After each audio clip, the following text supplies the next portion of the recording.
All right, grab your favorite drink and get comfortable because we are about to dive deep. You scrolled through the photos, you saw the TikToks, you probably even liked a few posts.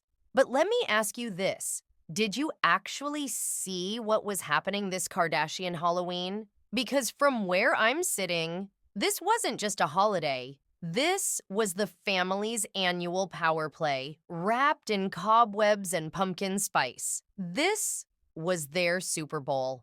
And this year, the game was messier, more calculated, and revealed more about their silent sister rivalry than any season of their show ever could. I'm talking about a battle for the soul of the Kardashian brand, playing out right in front of us. So let's pull up a chair, lean in close, and spill the tea on how Halloween became the Kardashians' most transparent and most vicious arena yet. First up, we have to talk about the architect, the queen of the grand gesture, Kim. Now, let's set the scene. Her Calabasas mansion didn't just get a few decorations. Oh no. It underwent a full-scale, multi-million-dollar transformation into a haunted Gothic palace. We're talking towering, ancient-looking mummies standing guard, shadows dancing from 1,000 flickering lights, and this overwhelming aura of dark, oppressive luxury. But let's not be fooled by the special effects, people. This wasn't just about being spooky.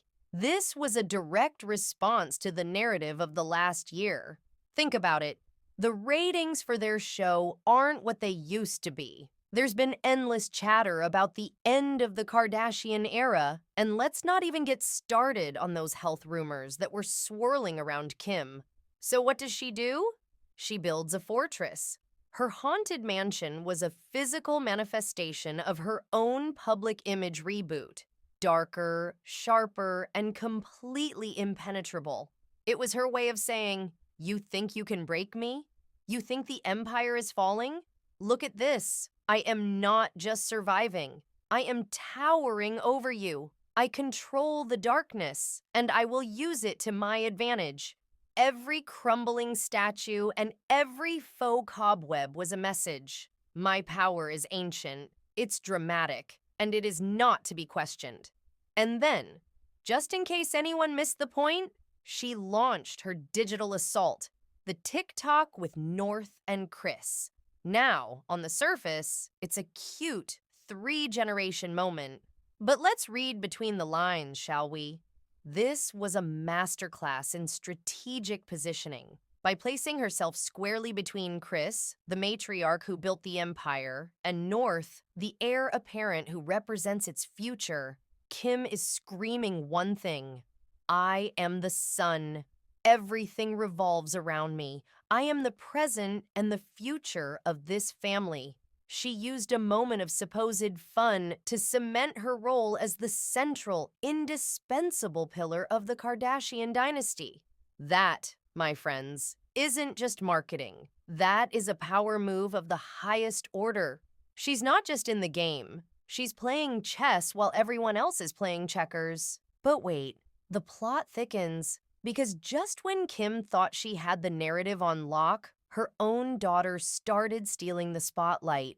And let's be clear, Northwest was not just participating. She was dominating the conversation in a way that feels wildly independent. Her Kai Cenat costume, it wasn't just accurate, it was culturally clairvoyant. It showed an understanding of internet culture that feels light years ahead of her mother's more corporate, brand-friendly approach. Then she doubles down with the Baby Metal video, a full squad K-pop homage that was chaotic, cool, and perfectly tuned to the global zeitgeist. At just 10 years old, North is operating with a level of intuitive social media savvy that the rest of the family works with entire teams to achieve. She is the unpredictable variable in Kim's perfectly calculated equation. She's building her own brand in real time, and it's a brand built on chaos, authenticity, and a complete disregard for the old rules. The tea here is that North might be Kim's greatest legacy and her greatest competition. The heir isn't just waiting for the throne, she's building her own right next to it. Now, let's shift gears and pour a massive cup of tea for Khloé. Because while Kim was selling us darkness and dominance, Khloé was selling us, well, warmth. Her Halloween was a pumpkin-spiced, candle-lit, golden hour dream. It was all soft edges and cozy vibes, a stark contrast to Kim's sharp, intimidating aesthetic. But do not for 1 second mistake this softness for weakness. This was Khloé's declaration of independence. After years of being the family's public punching bag, the one who endured the most humiliating scandals, the most intense body shaming, the most public heartbreak, her cozy pumpkin patch wasn't just a theme. It was a giant, glowing, I'm healed sign planted in the front lawn of her new life. She's not trying to compete with Kim's power. She's transcending it. She's saying, your power is based on fear and opulence. Mine is based on peace and motherhood. It's a complete rebrand, and it's genius. In a family that monetizes drama, Khloé is now monetizing serenity. She's showing the world that she has found a happiness that doesn't require a haunted mansion to prove it exists. The message was clear. I don't need to play your games anymore. I've already won my own. And honestly, after everything she's been through, we have to stan. And then, hovering on the periphery, we have Kourtney, the intentional outlier. While her sisters built entire immersive experiences, Kourtney posted a few pictures. Her decorations were spooky but humble. Her costumes were fun but not couture. It was all very low effort, in the most high effort way possible. Because in the Kardashian world, where attention is currency, refusing to seek it is the ultimate power move. Her minimalist Halloween was a deliberate choice to position herself as above the fray. She's the sister who has found what really matters with her wellness brand, Poosh, and her focus on Travis and her kids. It's her way of throwing shade without saying a word. The subtext is, you guys are out here stressing over pumpkins and mummies, and I'm just over here living my authentic, blissed-out life.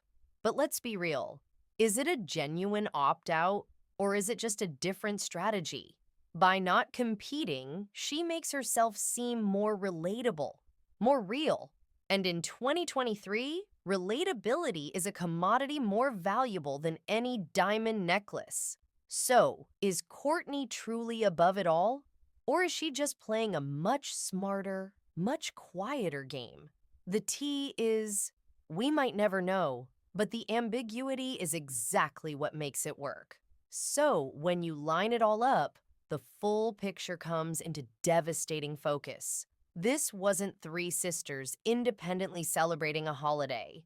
This was a strategic battle for the family's narrative, playing out across three different fronts. Kim's domain, the empire of control. Her haunted mansion was a metaphor for her grip on the family business, dark, imposing, and unshakable. She's the CEO, and she wants you to know it. Khloé's domain, the sanctuary of peace. Her pumpkin patch was her manifesto on healing and building a new, soft life away from the chaos. She's the head of heart, and she's protecting her peace at all costs. Kourtney's domain, the island of authenticity. Her low-key posts were her declaration of independence from the family's relentless grind. She's the ambassador of I'm too evolved for this. And it's a lucrative title. They are no longer just siblings. They are competing corporations under one shaky parent company.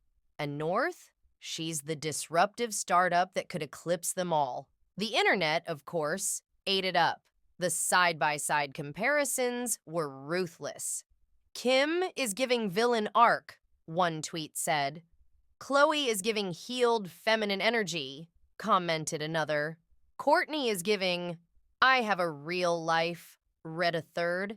The public wasn't just watching, they were judging, and they understood the assignment perfectly. So, after all of this, who actually won Halloween? Well, that depends on what you value.